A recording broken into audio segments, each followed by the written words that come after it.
Welcome to the Starlight Pet Talk podcast, where we'll talk about and explore ways to help pet parents and future pet parents learn everything they need to know to have a happy and healthy relationship with their pet.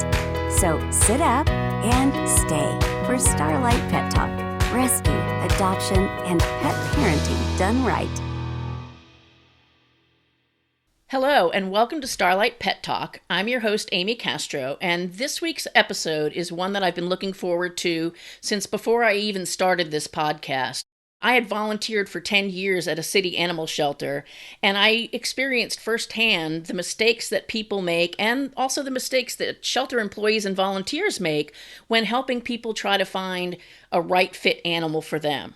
So my guest today is here to help us talk about how do you find a right fit shelter or rescue dog for yourself or for your family. So my guest is Ricky Bedient, otherwise known as That Dog Guy, and he is a dog trainer with more than 15 years experience, as well as an experienced dog rescuer and an administrator on the West Texas Pet Detective Facebook page. He's also served as a mentor at the Animal Behavior College. So Ricky, thank you so much for being here with me today. Thank you for having me. I know that you've been training dogs and rescuing dogs for more than 15 years, but I just wanted to kind of bring this up because I think it's an awesome thing that you do. You also train service animals for veterans, is that correct? Yes, ma'am. Yeah, that's awesome. I read a lot of articles about you doing that and saw a lot of news coverage. So as a veteran who thankfully doesn't need a service animal, definitely thank you so much for doing that because it's a much needed service for our veterans who are, suffering from PTSD and other situations based on their service. So for your average person, before they jump in the car and decide, and head to a shelter or a rescue, what should people be doing when they're thinking about looking for a dog, before they start actually looking at those cute faces and making decisions based on pictures? So I think probably the biggest thing to do before you even start looking at the pictures when you decide you want to get a dog is set your home up for a dog. Think about things a dog's going to get into, your work schedule, your life schedule. Are you an active person that is out all the time on the go? If you're outdoorsy, the dog you're going to look for is going to be a lot different than the dog you're going to look for if you want to lay around on the couch. And if you get to lay around on the couch dog, chances are you're not going to take this dog on a 15-mile hike. So those would be big things. Think about the housebreaking, the food expenses. I would get into contact with a veterinarian. I would also even talk to a local trainer before you even pick a dog. Sometimes if they're going to help you work with your dog, they can give you suggestions on what kind of dog and what kind of temperament and things of that nature you're looking for. And I know me as well as a few other dog trainers that I know, if you call me before you're looking for a dog, I'll say, hey, let me go with you and help you. I won't even charge you for my time. And I know quite a few trainers won't do that. That way you can get a dog that's going to fit your lifestyle. A lot of people go to the shelter or a rescue and they find the dog with the right sad looking face and they get what I call the sympathy dog. And then they end up with a dog that's not even close to the dog they need and a bunch of problems on their hands and spend the first 6 months with a dog working on building harmony in the house with the dog. So those would definitely be things that I would think about. Yeah, I think that's so important. I know that when I was volunteering at the shelter, and I think many shelters do a good job of at least asking questions about what somebody's looking for in a dog.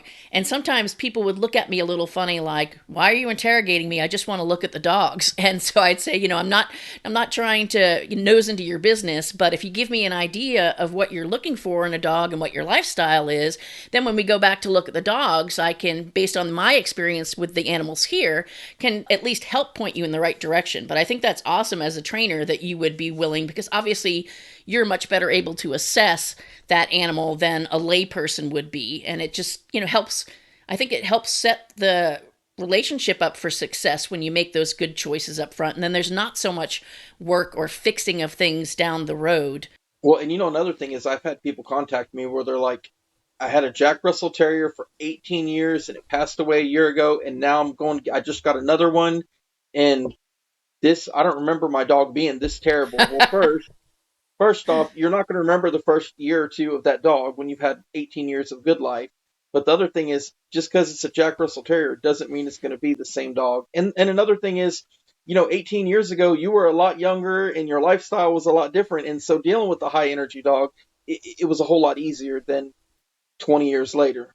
If you were in your early 20s, 18 years, you're in your late 30s or 40s. There's a big difference in lifestyle and where you're at in life. So, the dog you had before doesn't necessarily fit the lifestyle that you have now like it would before. I was thinking that exact thought because you do change over time. And like you said, energy levels change. You don't remember. It's kind of like when people have a baby. If anyone truly remembered the birthing process as it happened, they probably wouldn't have another kid. But, nature has its way of making you forget that. So you do forget what it was like to have that rowdy puppy, or even just having a puppy. Oh, yeah, for sure.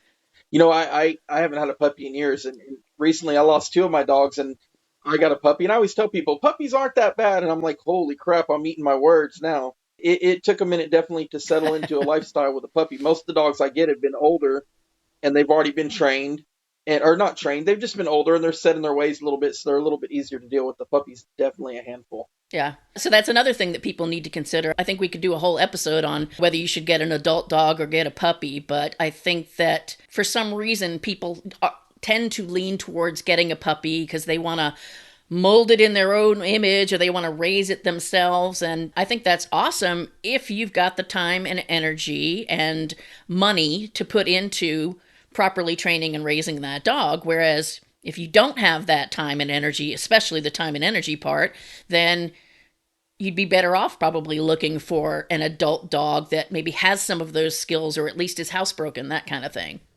Or, even something 6 or 7 months old that's past the really crazy puppy stuff.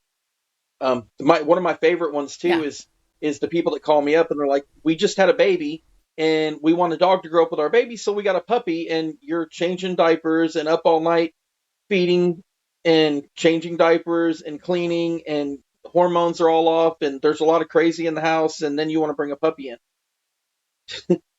It's a terrible, terrible idea. Yeah. So agreed. In a previous episode, I talked with a longtime AKC judge, breeder, somebody that shows about, we talked about the benefits of purebred dogs. But when people are looking for a shelter dog, obviously we don't know the breeds. Am I better off going to a shelter, do you think? Like a municipal city shelter or, the traditional animal control facility? Or am I better off going to a rescue, or do you think it matters? You know what? I have a couple mixed emotions on that. I think going to a shelter, there's definitely benefits to it. Either way, you're going to get a dog that's fully vetted, spayed, neutered, it's healthy, everything is good. The shelter, it's a little bit easier to get a dog typically than a rescue. However, you don't necessarily know what you're getting, but it's not hard to visit a shelter over and over and over and get to know a dog and wait for the right dog. I don't know what shelters are doing this, but I know I've been reading articles where some shelters are giving you like a 10-day foster period where you can foster the dog for 10 days with no commitment so you can make sure it fits. And something else I tell people, like, oh my gosh, I've never given up a dog in my life. But if you go get a dog and it absolutely does not fit in your life, you're not doing that dog a good service, and you're not doing yourself a good service. You're gonna be battling forever. And people will put the time in, but most people will not put the time in. So that's a benefit to a shelter. The other thing is usually the shelters have workers that know the dogs. And another thing is you're saving a dog from sitting in a kennel forever. Right. Kennel time, too much kennel time for a dog can be bad. Rescues, on the other hand, they tend to know the backstory a little better on a dog than the shelter. The shelter does sometimes, but the rescues really do quite a bit. A lot of times rescues are fostered in homes, so the person who has the dog can tell you more about the dog. You know more about what you're getting. Usually, and the vetting is usually more extensive. They put more time to make sure the dog is healthy, where the shelter, shot, spay, neuter, send them on their way. Right. On the same token, a shelter's a lot less expensive, and there are definitely some good dogs in the shelter. There's quite a few good dogs in the shelter. I think my best dogs have been dogs that I picked up off the side of the road that didn't come from a shelter. I feel like there's benefits to both. The price is usually going to be a lot less expensive. You're definitely saving a dog who needs it. At the same token, you might go home with a dog that you've got some quirks to work out. But if you're getting a dog it's always a good idea to at least get with a trainer once or twice to kind of help you settle the dog in. And again, most Right. trainers, if you call me to help you get a dog settled in, if you say, hey, I got a dog today, I'm going to say, well, let's talk about housebreaking. Let's talk about chewing. Let's talk about how we're going to keep things safe when you're not home. Let's talk about how not to give this dog separation anxiety. And then let's wait 2 weeks when the dog settles in, and then we can start training. I'm not going to charge somebody for a consult because they just brought a dog home.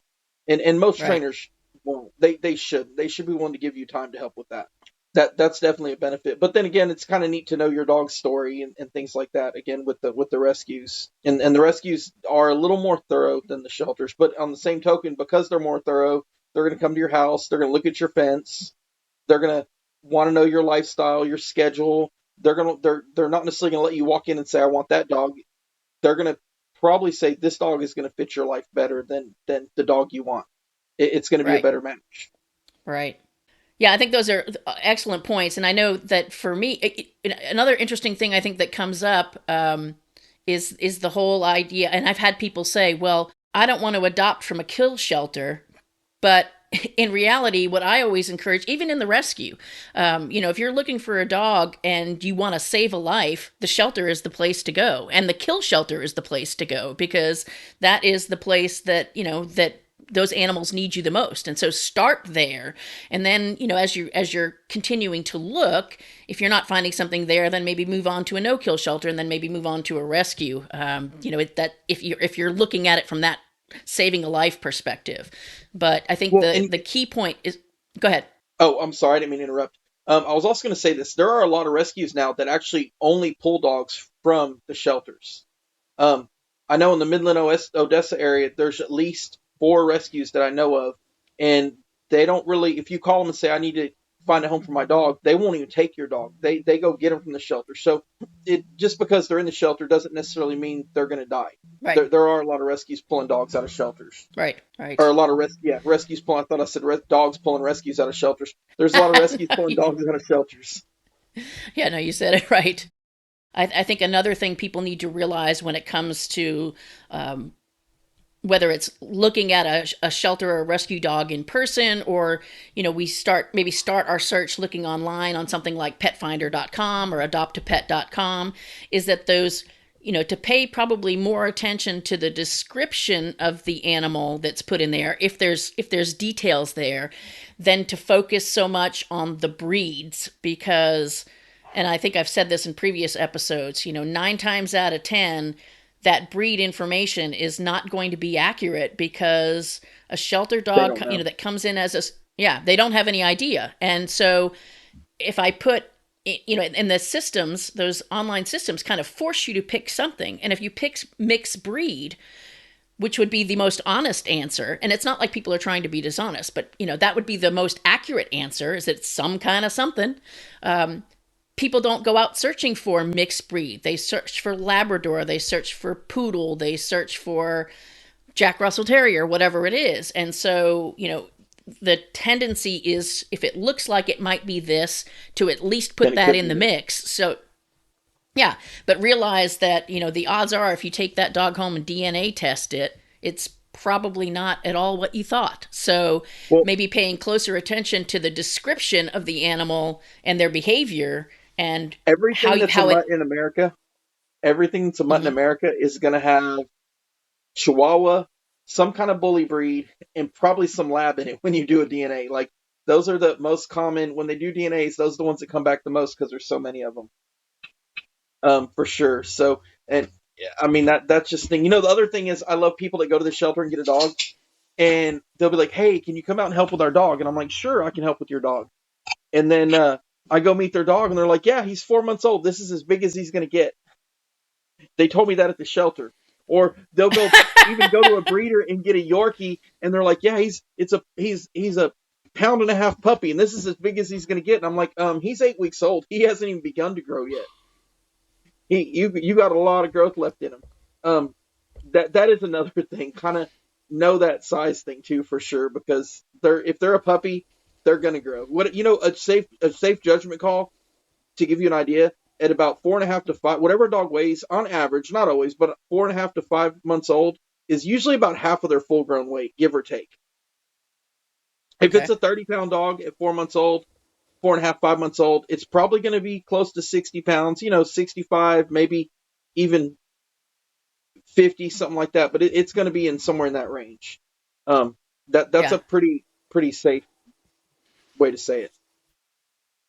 Yeah, that's an excellent point too, because in addition to guessing the breeds, you know, age in an adult dog can be hard to assess. And so we put down, we look at the teeth and we say, okay, are they adult teeth? How white are they? And then we take into consideration the, you know, breed. A small dog with more tartar is not the same thing as an adult dog with the same amount of tartar from, Yeah. as far as, because they get issues with their teeth earlier. So, that's also something to be aware of, that, shelters and rescues are estimating those ages. I mean, with puppies, it's a little bit easier because you can get a better gauge based on which teeth are in or not in, Yeah.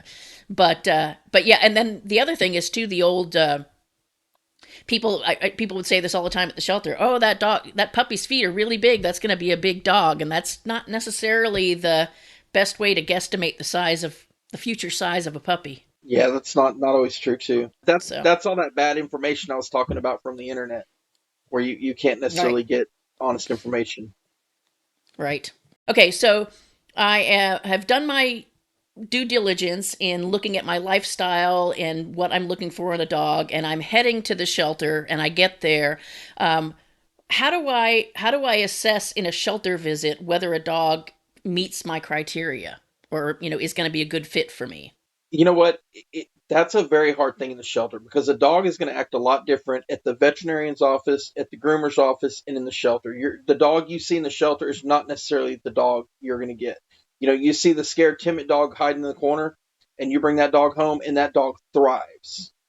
And then you see the super friendly dog, and you're like, oh my gosh, this one's all over, it loves us, la la la. And you get home, and sometimes you end up with a dog that has resource guarding issues or Mm, something like that. So it's right. very, very hard. It's almost a good idea to go to the shelter with the idea that you want a dog, and even make multiple trips. Ask them, what, I'm very interested in this dog, but I want to get to know this dog a little bit. The other thing is, bring your dog up, go in the parking lot, see how that dog does with your dog.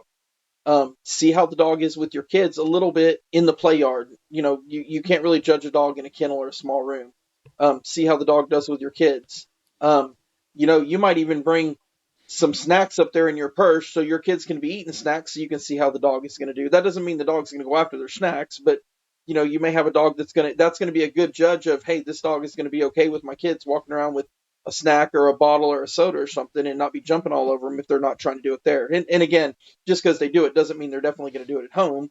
It just means set situations up that kind of let you see what the dog is like in your normal situations. I do a lot of training, and I go into homes, and when I'm in homes and people are like, oh my gosh, my kids are a mess today, can we reschedule? Because their kids are over the top. And I'm like, this is your life. This is the best time to do it, because this is what you live with. And if Hmm. we can do it when it's calm, but it's going to take twice as much work when things are crazy. So let's do it while it's crazy. Um, and so that's kind of a big thing to keep in mind. And picking a dog, you should do your due diligence. Don't walk up there and fall in love with the dog just because you're like, oh my gosh, this is the dog. Having the dog that looks the way you want and has a little bit of the personality you want. I say this all the time. It's like having a husband or a wife that kind of takes care of the house, but that's all they do, and there's no relationship there, and no anything good. I liked your car lot example pretty good. The car salesman example pretty good that you told me the other Yeah. day. I shared that with a few people. That was pretty neat. Yeah, what I basically said was, you wouldn't go to a car lot without some, criteria of what you're looking for, and just say, "Hey, can you sell me a car?" You go and you go with a list of things. You're looking for something that has a certain amount of seating for your family, gets a certain gas mileage, has a certain reliability rating, whatever, a price range. Obviously, there's going to be a price range, and so then you take that to the whichever car lot, and even that's going to eliminate some of the car lots you go to. So sometimes when you're looking for a specific, when you've assessed your lifestyle and such, you're going to realize that, hey, I'm only going to find this at a rescue, or I'm only going to find this at a shelter. So it can kind of narrow down where you're looking, or maybe the criteria for certain rescues or shelters doesn't meet your lifestyle, and that's okay too. But I think that's an excellent point that you made about bringing the whole family when you come. I mean, I a lot of times when people would come to the shelter when I was volunteering, they would come by themselves and would make a decision like, oh, I think this is the one.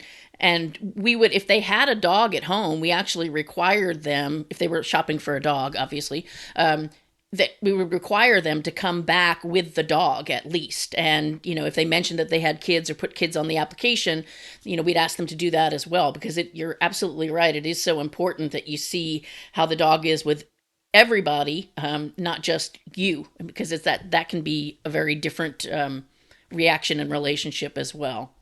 And, I want to throw something else in there real quick too. I'm sorry, I didn't mean to Yeah, interrupt go you. ahead. No, But go this is ahead. something I'm thinking about too. Huskies are a very active dog. Border collies are a very active dog. And some people might have a 9 to 5 job, but when they're not working, they're hiking and camping and everything else. I don't rule somebody out for one of those dogs just because they have a 9 to 5 job and live in an apartment. Because if you got an Right. active lifestyle, you can definitely give that dog what it needs, and it can fit your life. So you're both getting what you need. Y'all are kind of on the same road. So, and if you have a stay-at-home person who doesn't do anything, and you're just at home with a big yard, that doesn't qualify you for a husky or a border collie, because they need lots of activity, and just sitting at home is not enough activity for those dogs. So, kind of take that into consideration too. Just because you're a have a 9 to 5 job, if you're an active, let's go to the lake, let's go to the beach, let's go camping, let's go hiking, go all the time. If you're a runner, those kind of things, they don't rule dogs out. So you hear a lot of people say that, well, you live in an apartment, that's a terrible dog for an apartment. It's only a terrible dog for an apartment if you don't have the lifestyle away from your normal lifestyle to take care of that dog. So that's another huge thing. But I didn't mean to interrupt. I was just thinking about that also, because that's a big one I hear. No, that's a great point. I think that's an excellent point, because it's not about the space, it's about the activity that happens in that space. And that's on the flip side of that, I have people that will say, well, I've got a big yard, and so therefore, I'm okay to have this husky, or I'm okay to have a Doberman, or whatever it might be. And what they don't realize is letting your dog out to go pee and poop, and it runs around, chases a squirrel a little bit, and comes back in 5 minutes later. That's not what we're talking about activity.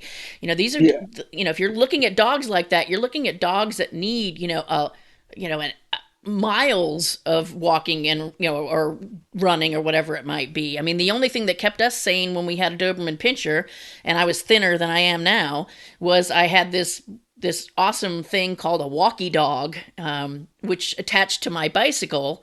And because that was the only way that my Doberman was going to get the level of running and activity that he needed, was when I'm biking. I can't, I'm 5'3", and I can't keep up with him. So, and it has such an impact on their behavior. People don't realize that as well. No, and it does. And you know what? I ride electric skateboards, so my dogs, we leash up and they'll go run with me and things of that nature. And when I'm in the Houston area, I actually live in a big fifth wheel. So, and I've got a King Corso and a Boxer Pit Bull mix, which are not typically dogs that could live like that, but because we're out all the time, they do fine. I will tell you, when we had a few days of bad weather, it was kind of miserable, because they're like, hey, we're not going for our walk, we're not doing this. It's miserable, but for the most part, we don't have any issues.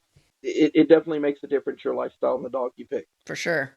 So and we kind of hit on this a little bit, but I wanted to go back to it. The idea of the, resisting the urge to impulse adopt, whether it's, this one's on the, next on the kill list, as some shelters do push that, or I know that there was a lot of impulse shopping during the impulse adopting during the pandemic, because people, they wanted to do something for a dog, but hadn't maybe taken the time to realize that, yes, you are going to be going back to work at some point. How do you kind of, like, what do you tell people about how they can resist that urge, or the benefits of waiting, even if you're getting maybe pressured by somebody to take this dog now, because it could be adopted by somebody else? You know what? If you're going to marry somebody, it's not an impulsive decision.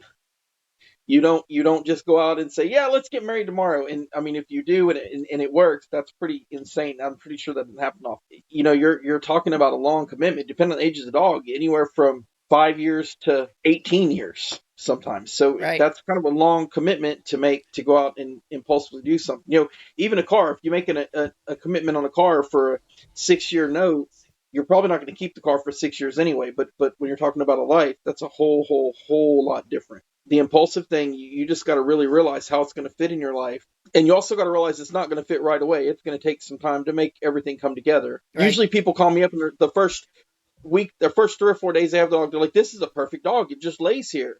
And I'm like, "Well, it's still settling in. Give it about 10 days. You're going to see 14 days. You're definitely going to see a difference." Yeah. And that makes it's a huge thing. But the impulse thing, it's really, really rough. The buyer's remorse is a super, super hard pill to swallow when you go out and just do it just because the situation is there when it's there. So, it's more common than people think. Even I got this puppy that was the first time I ever just went and met a puppy and brought it home. And I'm like, oh, what did I do? Because my life is settled. I'm in a good place. I already have a dog. I got this puppy, and for a few days it was kind of hard to kind of cope with. But I'm like, it's not that bad. But then I'm a dog trainer, so I can handle these kind of problems where a lot of people don't necessarily have the tools, and then they're getting frustrated and getting upset and struggling with the idea that they did that. So Right. The Right. buyer's remorse is definitely, and then, you know what? I think everybody has buyer's remorse. I don't even think you get your dream dog and you go home and after a couple days you're like, oh my gosh, what did I do? So Yeah. it's not a make it or break it thing. It's just that moment when you realize that you put a wedding ring on your finger that's going to be there for the next 18 years potentially. Yeah. So that brings up a good point. So let's talk a little bit about, just to kind of bring things together here. So we mentioned this idea of the possibility that shelters or rescues might allow what we refer to it as a foster to adopt. So whether it's Uh-huh. kind of a test drive period. One thing I would say is that sometimes shelters don't offer that, but what you can ask is what their return policy is. So for example, at the shelter that I volunteered at, they didn't do a foster to adopt program, but you could return the dog within 30 days. You wouldn't get your adoption fee back, but it wasn't very high anyway. And although people don't like to think about returning them, it is important that like you said earlier, that you're not making a mistake for you and for the dog. So how does a person know whether it's on a trial period or not? What is buyer's remorse and what is something we could work through? So that I don't want to jump to conclusions too fast and take a dog back. But at the same time, at what point do I realize, hey, this is something that I either can't fix or can't live with? What are your thoughts on that? So I think that would be one of the reasons that I would contact a dog trainer first. When you first move out of your house and your first apartment or small house, right off the bat, you're already like, hey, I need to find furniture, a washer and dryer. I need all these things before I get into this house. Or when school starts, I need all these things before the school starts. Having all your ducks in a row before you bring a dog home is always a good idea. In the buyer's remorse, it's just going to be because you're going to have a lifestyle change for sure, and that's going to make it a little bit rough for a minute. But again, I mean, that's almost any time you make a big commitment, you're going to have remorse. I don't know anybody who's made a big commitment to anything and had not been like, oh my gosh, why did I make this commitment? But once you get past that and you get settled in and everything's good, it helps. But I honestly believe part of being prepared is talking to somebody who is a professional who can kind of guide you the right direction. And let me throw something else at you. Before you call a dog trainer, everybody calls me and they're like, what do you charge? The first question you should ask a dog trainer is, what methods do you use to train? Yeah, really. I hardly ever, in all my time training, I've never been asked that. Maybe 2 or 3 times. I feel like that should be the first question, because another thing is if you get the wrong trainer who doesn't have the experience, who has some bad training ideas, you definitely can put yourself in a bind too. That guy's or girl's not going to be the person I'd want to talk to. So Right. I would definitely look for somebody who's got a little credibility and want to know what their training ideas are and what their methods are. That Yeah. would definitely be a huge one. Yeah, no, that's such an excellent point, because there are so many different ways of training an animal. Some are appropriate, some are highly inappropriate, and then there's just sometimes it's just different philosophies. It's not like something is necessarily bad, but just a different approach to things that might fit better with you and the way that you think, and the way that Yeah. you're able to follow through on that training, that's the most important thing. I mean, you can, and I know I'm preaching to the choir here, but you could have the best trainer in the world and the best training methods in the world, and if you're not prepared or don't follow through on what you've learned from the trainer, then it's not going to matter how much you spent on that training. Well, and if the relationship doesn't click, if you have a trainer That's true. that you just can't click with, I think that's important too, to have a trainer that your personalities match, or at least you can get on the same level. Right. But I think probably the best way to prepare yourself is to talk to a trainer. See what the trainer, even on the phone, talk to him first and say, what do I need to bring home a dog? And that way you can have that stuff already home. Right. So you're not running to the store and rushing to get everything and leaving a dog in your car that's going to chew your car up while you're in there, or bringing a dog into PetSmart or Petco that can't walk on a leash and wants to growl and bark at other dogs because it's so nervous and undecompressed. Right. Okay, so just to kind of to wrap things up, obviously, the key to any of this is knowing yourself and your lifestyle first, getting some professional help in, and I think that's such an excellent idea to get some professional help in selecting, because it's so hard to make a good decision when you're in a shelter and there's dogs barking everywhere, and you take 3 or 4 out and you're, like you said, in a small room or out in a play yard. At least a trainer can help guide. Go ahead.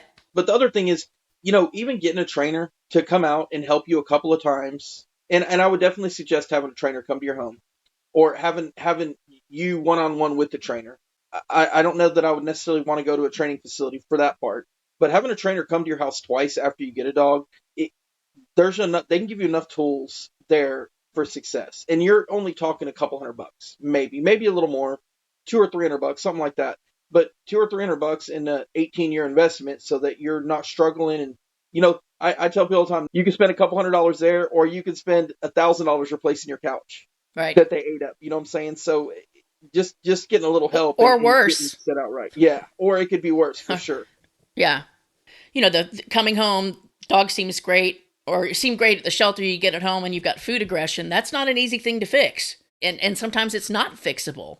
So when I get the dog home, again, I'm not seeing that behavior at first. I've got the trainer that's going to come and kind of do an initial assessment. But at what point can I say, okay, this is the dog's normal behavior? Like, is it a certain number of days, or how does that usually work? So you know what? I think I gave you this example we talked on the phone the other day. You establish what's normal in your house, right? I tell people this all the time. Beat your husband or wife to bed by 30 minutes tonight and fall asleep on their side of the bed. Are they going to let you lay there, or they're going to make you move? 98% of the time, they're going to make me move, is the answer I get. And then I ask them, the first time you crawled in bed together, did you have a conversation over who's going to sleep on what side of the bed? And majority of them, I'll say 90% of those say, no, we never had that conversation. It naturally happened. And you bring a dog home, and then you pick them up on a Friday, and then you coddle them all weekend, and then you go to work on Monday, and you've already established you're going to be there all the time. Like, establishing what's your normal lifestyle is with that dog right off the bat makes a huge, huge difference too. I don't know if that's the answer you were looking for, but no, yes. So even the food aggression and things like that, majority of the time, food aggression can be it's something with some time and effort. It can be straightened out. Now, the thing is, do I want a food aggressive dog in a house with a toddler that's crawling around with busy parents that can't keep an eye on their toddler? Right. Those are the things that I would look at. I say this all the time. Is a dog dangerous? Well, just because they bit somebody doesn't necessarily make them dangerous. If you didn't know they were going to bite and they bite, what makes them dangerous is the point of, can you keep this situation safe while we work on it? And so it's that whole thing. I kind of went off topic a little bit with that, but it's one of those things that's near and dear to my heart, because I think a lot of people don't know. But if you have a dog that just doesn't fit, it's just absolutely not a fit, there's nothing there, then it would be better to give them a shot with somebody who would be that person. Right. Yeah, no, and I think we could do a whole nother episode on the whole, some of those behaviors. Oh, I'd love to do that. Like you said, yeah, because it is. I mean, sometimes it's a match. Like my Doberman was not good with kids. It wasn't an issue for us because we don't have little kids. We don't have people who visit us with little kids, and so the dog lived 13 years of his life not being good with kids. It was never a problem. But, if you have little kids, or if your kids have friends over, or you've got nieces and nephews that visit, then that behavior is more of an issue, and you have to certainly ask yourself whether you are prepared to manage that behavior until it's fixed. And I think the challenge for most people is their willingness, especially based on their lifestyle. If I'm a mom with 2 little kids and, we want to go out and get that lab mix for the family kind of thing, it's like, do I really have the time and energy to put that consistency into that training or not? And that's something that people really need to think about. How are they going to carve that time into their life to make sure that they create, because that great family dog just doesn't walk in the door. It's, you create that through your training processes. Right. By which you establish is normal. Exactly. Yeah. So anything else that you would want to say to kind of wrap things up to, when it comes down to this issue of selecting a shelter or a rescue dog for yourself or your family? I honestly, looking at your lifestyle, looking at the dog, get to know the dog a little bit. You know what? And if somebody's got questions, they can always reach out to me on Facebook or wherever. I'll get back to them as soon as I can. I'm not going to charge somebody to answer questions they might have to help them decide. But I definitely go in with the idea that you're prepared. I mean, obviously, if you don't know what dog you're going to get, things like toys and things like that, you can't necessarily get right off the bat, because you don't want to get a giant dog a small toy and a tiny dog a giant toy. But, those would be my main things. Just be prepared, get some help, and the other thing is, find out, when you look on the internet, there's so much bad information out there. Like, everybody's like, I read this on Google, I learned this on YouTube. I've seen some of the worst things, even in other activities that I'm involved with in my life. I've seen things that would get somebody killed. So make sure you're getting information from a reliable source. Make sure you find a vet that you like. Get all that stuff together. Don't get in a situation where you don't have what you need. Yeah, good point. Well, wow, I think we've covered a lot of ground today, and we just want to thank you so much for being here with me, Ricky, and we'll put your contact information up on the show notes so that people can get in touch with you if they need to. And just thanks so much for giving us such great information here today. Oh, it was definitely fun. It's definitely a blast. Awesome. And for those of you out there listening, thank you once again for listening to Starlight Pet Talk. I look forward to having you listen to our future episodes. And if you don't do anything else great this week, give your pet a hug from us. You've been listening to the Starlight Pet Talk podcast. We're glad you joined us to gain new insight on the many loving ways to adopt and care for your pets. Be sure to subscribe so you'll never miss an episode. And if you want more information, go to starlightpettalk.com, because your pet can't talk. Be sure to join us next time for Starlight Pet Talk.